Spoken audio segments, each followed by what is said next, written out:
La délivrance pour Quito de Pavan.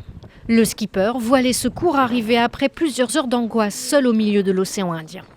Comme plusieurs autres navigateurs avant lui, il a été victime d'une avarie. Les bateaux vont tellement vite que dès qu'ils touchent quelque chose, c'est souvent assez irrémédiable et ça a été le cas pour plusieurs concurrents aujourd'hui. Donc des avaries dues aussi à des engagements de vitesse importants que l'on n'avait pas autrefois.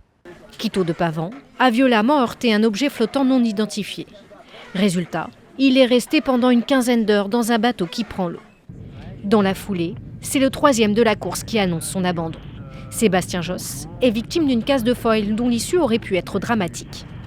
Ça arriverait ailleurs, ça serait au large du Brésil, il y aurait quelque chose à tenter.